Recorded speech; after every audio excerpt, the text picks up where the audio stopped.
Et pour mieux situer mon propos, je dois vous dire que les éléments de réflexion que je vais avancer sont issus d'une enquête fondamentale que j'ai réalisée en 2006, où j'ai vu une cinquantaine de personnes, les premiers responsables politiques, associatifs et syndicaux du pays, enquête réactualisée en 2011 et qui devrait sortir d'ici à la fin de l'année sous forme de travail autonome.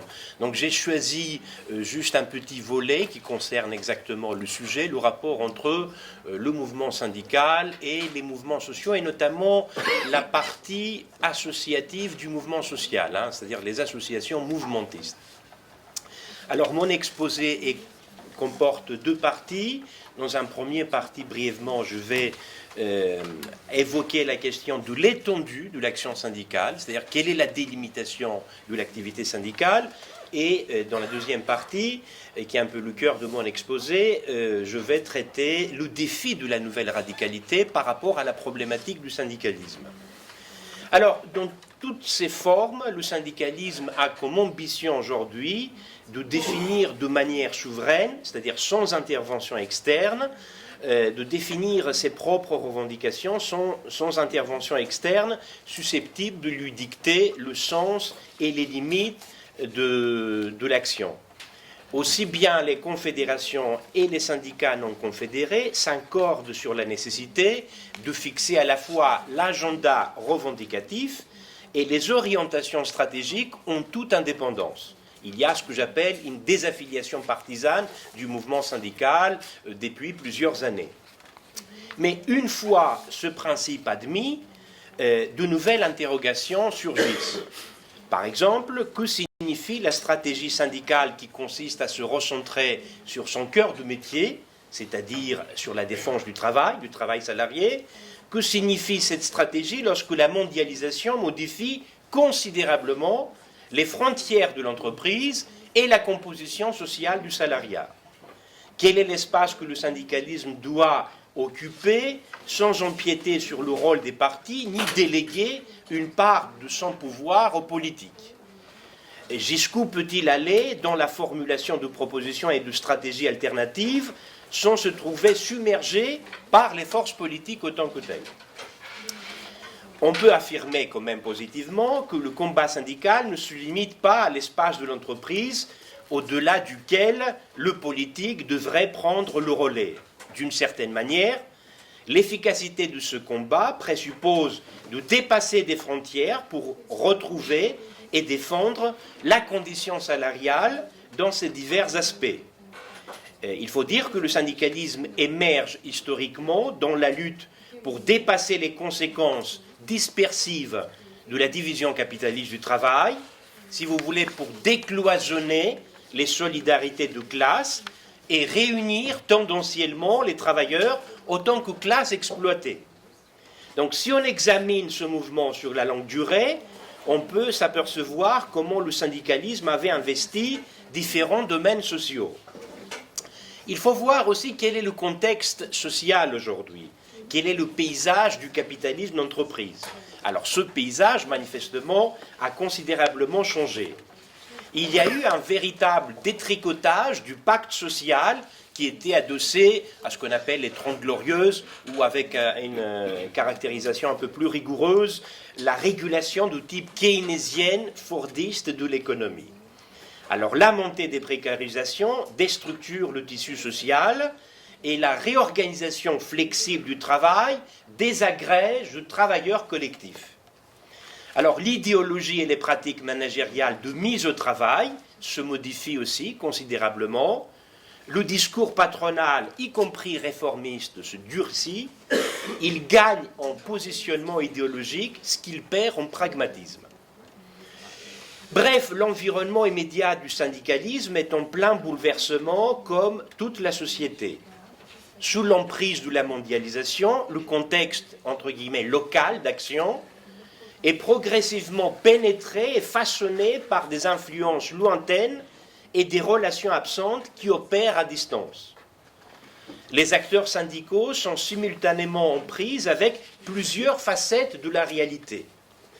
Même s'ils concentrent leurs activités dans l'entreprise, c'est-à-dire lieu emblématique du rapport de travail et d'antagonisme de classe, la complexité du monde actuel implique des réponses qu'ils ne peuvent pas construire exclusivement dans l'espace de l'entreprise. Pour défendre le rapport salariat dans l'entreprise, il faut sortir de cette entreprise. Dans ces conditions, le syndicalisme est plus que jamais placé devant l'obligation de porter un cahier revendicatif interprofessionnel en assumant ses responsabilités, y compris sur les questions de société.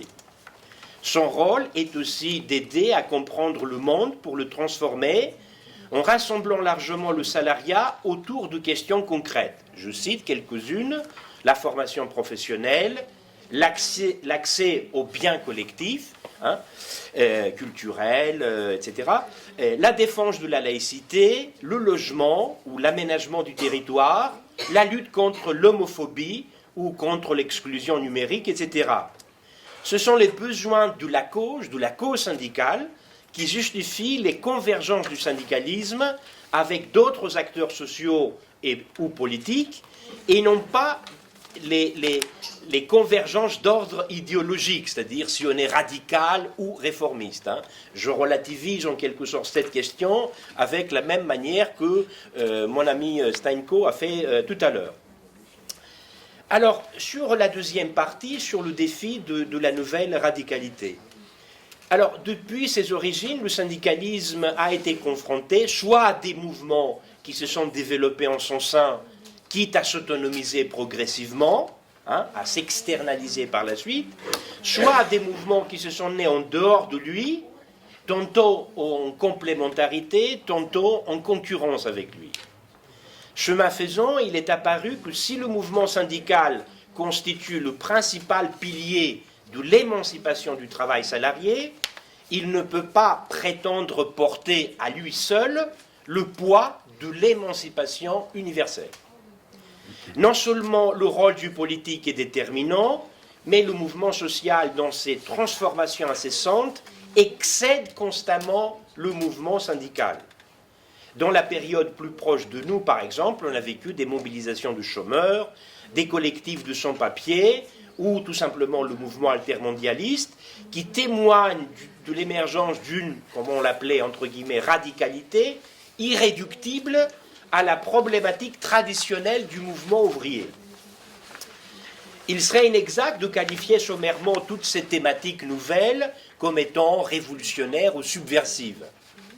Elles conduisent pourtant les citoyens, et beaucoup de syndicalistes parmi eux, à s'interroger sur les déplacements et les réaménagements des rapports de pouvoir aujourd'hui. Elles animent la critique sociale et la résistance contre les formes non seulement d'exploitation, mais aussi de domination sociale. Les analyses d'inspiration altermondialiste, par exemple, éclairent les phénomènes de la déterritorialisation des structures économiques que le syndicalisme a tant de mal à saisir méthodiquement et en profondeur. Les luttes de chômeurs ou de précaires permettent de replacer, entre guillemets, les marges au centre de la question sociale et donc d'apercevoir la pauvreté de masse, non pas sous le signe de l'exclusion au nid, mais comme un enjeu essentiel de la recomposition de la classe exploitée. Les mobilisations associatives pour défendre les libertés, les droits sociaux, la dignité sociale font renaître l'idée que les dominés peuvent toujours s'attaquer aux origines de l'oppression en créant du collectif, là où il n'y avait que des situations individuelles vécues souvent dans la culpabilité, la honte, la dégradation. Donc la mise en mouvement des exclus montre que les sans-voix, eux aussi, si vous me permettez l'expression, peuvent avoir une grande gueule. De même que le système des partis n'est pas le propriétaire attitré de l'action politique, le mouvement syndical ne peut pas prétendre que toute la légitimité du social passe par son intermédiaire. Il est évident que dans plusieurs domaines, son apport est inexistant ou alors il reste rudimentaire. Il est encore évident qu'il ne peut pas se déployer sur tous les fronts à défaut de motivation, d'ambition ou de projection. Par exemple, L'intervention syndicale ne peut pas viser que certaines dimensions, certes cruciales, de la lutte contre les discriminations sexistes et raciales, notamment dans le domaine de l'emploi et de l'égalité professionnelle. C'est l'intégration de cette préoccupation dans les priorités de l'action syndicale d'entreprise qui permet de féconder la coopération syndicale avec les organisations féministes antiracistes dans l'espace public. Abandonner le combat contre le sexisme ou le racisme aux seules organisations entre guillemets spécialisées serait pratiquement le condamner à la marginalisation. Mais cela n'implique en aucune manière que le syndicalisme puisse ignorer ou remplacer les structures existantes. Il n'a pas vocation, si vous voulez, à tout couvrir. Quand même, il y a certaines failles dans l'articulation entre mouvement syndical et associations mouvementistes. Alors, dans beaucoup de secteurs, la bonne volonté syndicale exprimée à l'égard de certaines causes n'est pas suivie d'effet. Ou alors, il s'agit de purs effets d'annonce.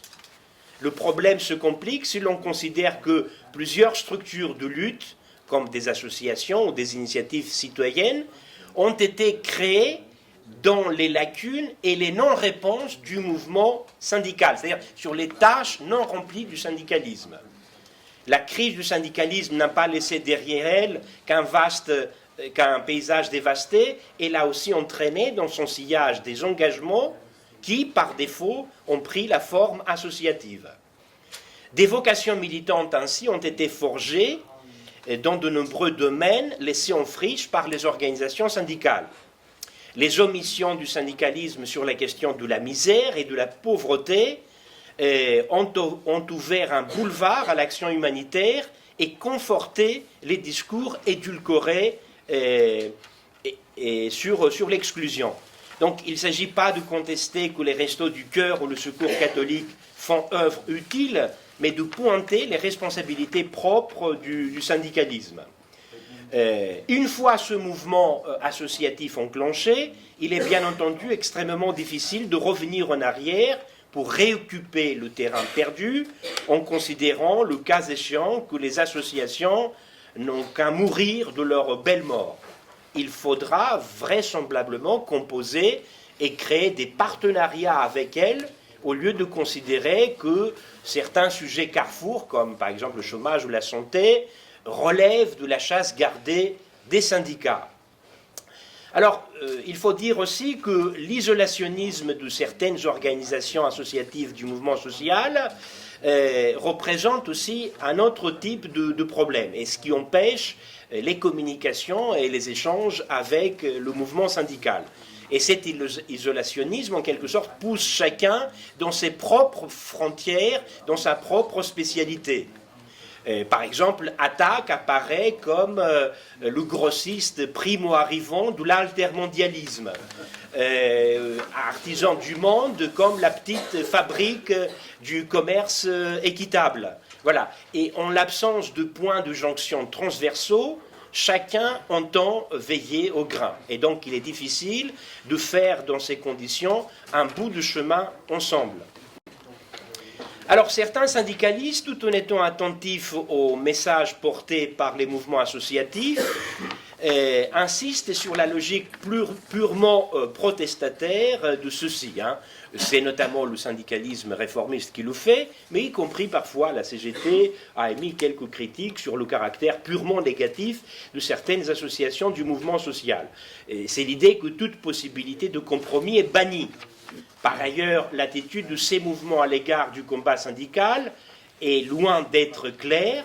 En fait, ils ont parfois une vision injuste, voire caricaturale du monde du travail, de la façon de produire les normes dans l'entreprise, de défendre les droits sociaux dans la société. Ils ne veulent ou ils ne peuvent pas comprendre que les syndicats, quelles que soient les convictions intimes des dirigeants, s'adressent en principe à l'ensemble du salariat et non pas à une fraction restreinte, radicalisée politiquement. Le premier souci syndical n'est pas de monter au créneau, ni de se situer à la pointe de la protestation, mais d'élargir le front, voire de faire avancer les frontières du possible en direction du souhaitable. J'ai encore une minute? Sinon, je m'arrête là. Oui, prends-en une. Voilà, je t'en donne une. C'est moi qui dirige ici. Oui, mais Bernard exprime un Je principe te de donne une solidarité. demi-minute. Voilà. Si je suis minoritaire. Une demi-minute. Ah, c'est bon, ça va. Vas-y, Michel. Oui, et de leur côté, beaucoup de syndicalistes regrettent, beaucoup de militants associatifs regrettent que les institutions syndicales, notamment confédérales, les ignorent ou évitent de les rencontrer ou les traitent parfois avec du mépris. Pas voulu, mais de fait. L'absence d'interlocuteurs dédiés pour assurer les liaisons entre la mouvance associative et le syndicalisme est fortement soulignée. Manifestement, les grands syndicats ont des efforts à faire pour, entre guillemets, entendre les sollicitations qui leur sont adressées.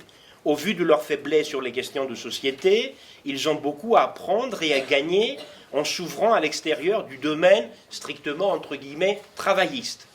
Encore faut-il que cette ouverture dépasse le petit cercle d'initiés et s'accompagne de mobilisations communes, sans que l'action des uns se sentent menacés par l'action des autres. Il est important, par exemple, que les syndicalistes dans le secteur des transports établissent de solides liens avec les associations d'usagers, que les professions de santé nouent des contacts avec les associations de malades, que les électriciens qui défendent le droit à l'énergie pour tous collaborent avec des collectifs anti-coupure. Paradoxalement, ce détour favorise la remise du syndicalisme au centre du jeu social. L'expérience associative peut effectivement inciter à mieux prendre la mesure de ce que vivent certaines catégories sociales avec lesquelles le syndicalisme n'est pas directement en contact. En ce sens, et je termine là-dessus, l'émergence d'un mouvement associatif entre guillemets spécialisé n'abolit pas les fonctions de représentation syndicale, mais permet de les repositionner dans une appréciation plus globale de l'intérêt collectif du travail. Le développement durable du syndicalisme passe ainsi non pas par l'élimination des voix discordantes, mais par l'acceptation et la coopération durable avec d'autres composantes au sein du mouvement social. Par ailleurs, l'efficacité et la légitimité de l'associatif se renforceraient dans l'interaction structurante avec le mouvement syndical. Je vous remercie comme je vous remercie.